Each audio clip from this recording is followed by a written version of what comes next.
You're watching the countdown. The national youth leader of the APC is back in Lagos for the Lagos governorship election. Dayo Israel, thank you for joining us on the program. Thank you so much, my brother. The last time I saw you, you were not national youth leader. And in addition to you have a president in waiting for your party. For the first time from Lagos. Absolutely. Ogun has produced about 2 or so to a president. Indeed. Yes. Well, so it's the first time since 2015 that your party will be losing the presidential election in Lagos, particularly in an election where your principal, a former Lagos State governor, was a contender. President Buhari had conveniently won in 2015 and 2019. Now, we've heard a lot of reasons for this. Some say it's apathy on the part of your party supporters, the fact that some members are aggrieved. Are you surprised about how it turned out in Lagos?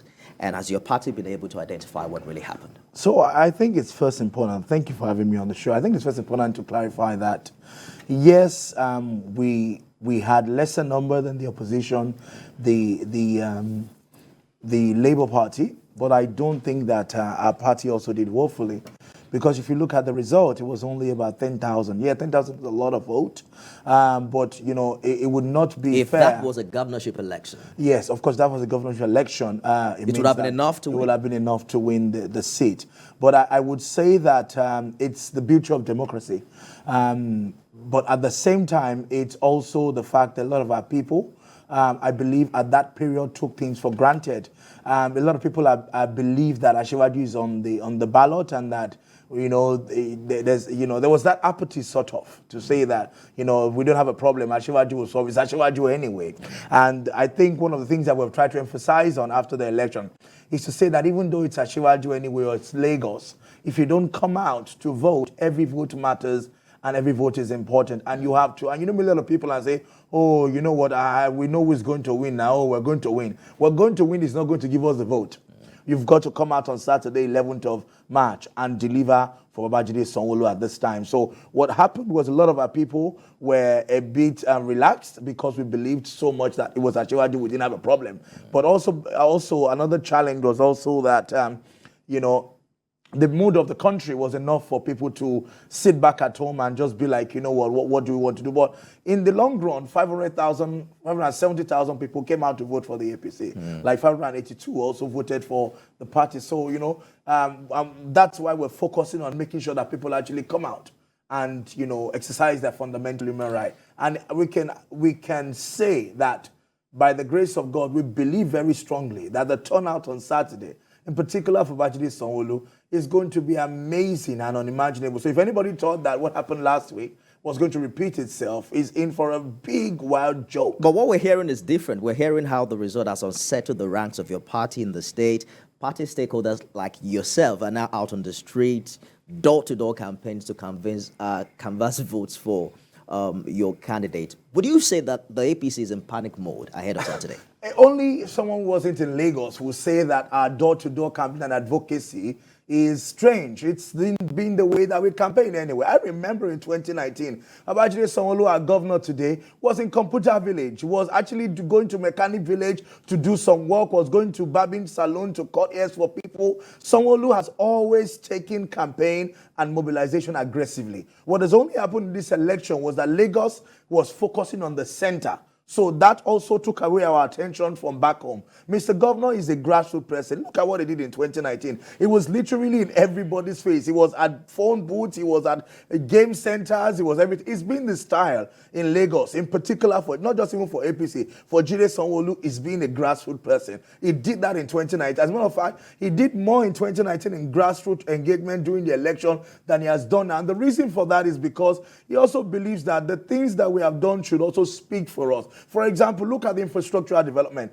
The Blue Line is going to start operating soon. It's already at completion. We've been able to complete the bridge from Agege to, I think it's Okoba, what's happening, Oba Ogunji Road to Agege. It's been able to begin work on the Freedom Way, Regional Road and the Coastal Road on the island. He's been able to build more schools and renovate. I remember his second year anniversary. I was still at Subeb then. We had launched 1,097 projects in schools in Lagos, the primary and secondary schools. Many local government have new buildings or renovated buildings. There's no community in Lagos that Sanwo-Olu's work has not impacted. So, of course, it's also easy to take for granted the fact that exactly his my work point, is speaking. because I have heard some people say perhaps your party was overconfident And perhaps that was why the governor did not attend the debate that saw the contenders in the weeks prior to that election. But have you also heard about the possible collaboration between the PDP and the Labour Party? If you had added their figures in the presidential election, that's some margin. Is that a bother for the APC? So I wouldn't, before I go into the whole idea about merger, I will first say that I wouldn't say that the governor was overconfident. I think he was also confident enough in the work that he has done, because over the last 4 years, Sanwo-Olu has focused a lot on improving the lives of people. He's a very good person who has also ensured that, I've had a lot of encounters that makes me even fall in love with the man. I remember in particular, I think it was last year or 2 years ago, I don't know if he will give me the liberty to tell this story, and it was his birthday, but we're just coming out of COVID, and some people had planned to do an event for him and for his birthday, and he wasn't aware of that, and so a lot of people showed up wanting to do a birthday for him. And he called his closest eight behind the doors. And I said, what's going on? Why are you guys putting a party to me? This is not the mood of the country. He said, this is a position of humility. We cannot be doing this. And that gave me a deeper respect for him as a man who really genuinely cares about the people. He made a statement and said, this is a position of authority. Another experience I will never forget about him, being a good and a kind-hearted man who always thinks about his people. And when doing the transition committee, some people brought a bill for him. And after we had few days to the election, the Friday before the inauguration in 2019, and somebody had said, oh, our people can't check this over, have you paid them? And they said, yes, they brought a bill of 7 million. I told them to cut it down. He said, no, don't cut it down now. I want to actually jail. They too would eat. You see instances of those little by little that makes, you may not take advantage, but if you look at them, you know that this person has the interest. And those are the work that inspires. Now let me talk about the supposed merger. I think one of the candidates for one of the parties, the PDP, has come and said it's not even possible for them to merge. And no matter what you merge, the people of Lagos are wise enough not to hand over the destiny of this great state to people who are unprepared, who have no experience, and who are not ready to be able to lead a country like Lagos. I didn't say a city like Lagos. I hope you can agree with me that for some young people, it's just about changing the status quo. They just want APC and PDP out of the way. They want something new, if you follow the mood online. But very quickly, let's talk about some of your comments on social media and the interpretation they're getting online. You have been accused of a lot of things, but I have 3 of them written here. Number 1, whipping up ethnic sentiments. Some say you have accused, I think it was your Yoruba Ronu tweet that we're not talking about. Some say you have accused some of your party men in Lagos of not working for Asiwaju, and that you've also now threatening appointees of government who do not deliver not to return to Alausa. Which of these are you willing to take responsibility I'm standing by all of them. And I'll begin from the first one, Yoruba Ronu. I have tweeted that statement to say that as we go into election, the people of the Western region who are producing the president must think as they go into that election. It's not about ethnic bigotry or anything. As a matter of fact, the people who have accused me are worse. Look at the election result there. They have not said to themselves, they have acted bigotry. You would not find our candidate or any other candidate in the north winning election, not even up to 10,000 votes in the southeast. Yet they have taken 90%. Yet their candidates are having the same result in the south. So it's not about bigotry. It's a Yoruba proverb to say Yoruba Rono. I said the same thing about a year ago when we're going to the primaries election. And they came to us and said that somebody had been endorsed to become the candidate of our party unanimously. And I came out and I said, the elders of the Southwest region must come together. I said, go and check that tweet. I think it was June 6, 2022. That all the South. Why? Because it's fear that we say power return to the South. The concern really, Dayo Israel, is how polarized and how sensitive these issues have become. For instance, the Constitution requires that beyond simple majority, you get at least 25% into thought. It applies also to the governorship election. Yes. The idea is such that not a region of an entity determines who becomes, governor. Absolutely. Lagos, for instance, has been known for opening its arms wide to every ethnicity. Absolutely. So some would say, given how ethnically sensitive this election has been, that perhaps you shouldn't have made such a statement like that. If I have to go back into history, that in 1973, if I'm correct, Obafemi Awolowo, a Yoruba man, ran for president, and he didn't get it because they worked against him. And in 1993, another Yoruba man ran for president, Chief M.K. Abiola. and we have another chance 30 years later to produce a president, which we have done, Asiwaju Bola Ahmed Tinubu, I think it will not be out of place for me to say to the people of my region, to say, please think deeply. And if you need to go and align with anybody, go and align. If you need to go and beg anybody, go and beg. But that's the first one. The second one was the tweet about saying that I am calling on all political appointees in Lagos State who do not deliver their polling unit on the 11th, not to bother coming What does on that the mean? 13th. I'll tell you why. First, without sense of humility, I'm a leader of the party in Lagos State, the highest ranking party official as a national officer of the party in Lagos. So when I sit in the NWC in Abuja, they raise conversations about what are you people doing in Lagos. So if I, at my own little column, cannot speak to my people, there's no town hall which gives me the advantage to say that, or a single WhatsApp who can speak to say we appointees are appointed into the government to promote the party's interest manifesto through the government in the administration. It is an APC administration of Babajide Sanwo-Olu. When you go to the ballot box, you vote for APC. So when you are not effective in your local government, when you don't deliver the good service to the people in your community, they don't blame you alone, they blame the APC. That's why you talked earlier when you said that the party, people don't want to vote for a party. No, the party is not an individual. The party is a coalition of the people that it represents. So if you have someone who is effective there, they will say the party is good. Why? Because the person is good. So if you're a political appointee in that administration, either you are SSA or an SA or you are a technical assistant or whatever you may be, you have a duty to also reflect the success of that administration in your community. And so all I had said as a party representative is that if you're an appointee of our party in the government, you don't just have a duty to do your job.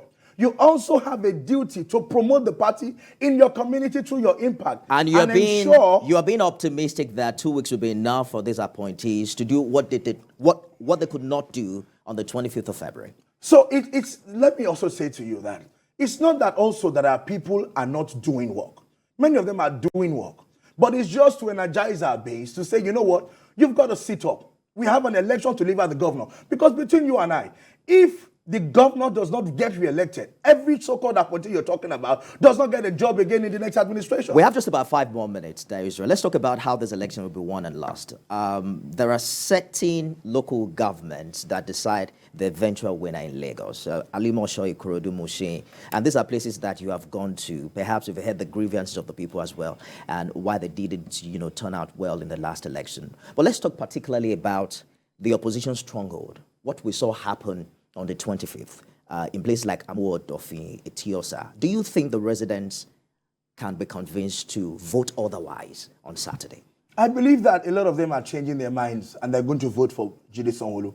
The reason is because they've seen the good work that he has done. Phenomenal work. The APC administration in Lagos, from Asiwaju Bola Ahmed Tinubu, who is now our next president, and all the successive governors in Lagos have always built on that foundation of getting to a mega city. Lagos, a center of excellence. And you see the improvement. That's why people come into Lagos in their thousands every day. And so long and short is that millions of people voted on the 25th out of sentiment. As a matter of fact, out of the sentiment for tribe. So when people say that, you're a bigot, you should actually look at their own action. People were voting on the 25th based on their tribe, not based on capacity. And that's what happened in Etiosa local government. Everybody voted for this particular party just because they wanted to vote a protest vote against both the APC and even the man they wanted there, which largely people said it was Banky W that most of the youth wanted in there. They had finished voting based on that sentiment for somebody who didn't even campaign, who they didn't know. Well, to say he didn't campaign. No, but that's what they said, allegedly. I've heard people say, well, we know him. Maybe he wasn't as popular as the others, but, Labour Party members, for instance, should know who the candidate was. But a lot of the young people are saying that wasn't their plan. So what I'm saying in essence is people are now beginning to realize that it's beyond tribes or sentiment. We even now have Yorubas on the ballot. But it's about competence and capacity. And when you're talking about competence and capacity, Jide Sanwo-Olu has been a manager, a senior manager in a bank. He's worked in the private sector. He's been SA and SA and commissioner in Lagos State. He was MD of LSDPC. So he has experiences across sector, across the real estate, across the private sector, even on the public sector, different ministries where he has operated and worked. So you have that kind of leadership who understand Lagos and what makes Lagos work. Compare that to somebody who's just coming to come and do IT, who's going to take almost 8 years to even have an idea of how Lagos system works. So people understand that Jide Sanwo-Olu has been genuine in what he's doing. Look at how he handled COVID, for example. He communicated to Lagos every step of the way. He was able to build more isolation centers. He was able to carry Lagosians along. He was able to introduce palliative systems and also other systems to provide succor to the people of Lagos. And so people will not jeopardize a man who genuinely cares about them, who is humane enough to think about the interest, to come and try other people who are coming to do IT in government house. One more thing I would like us to explore before you go is the challenge of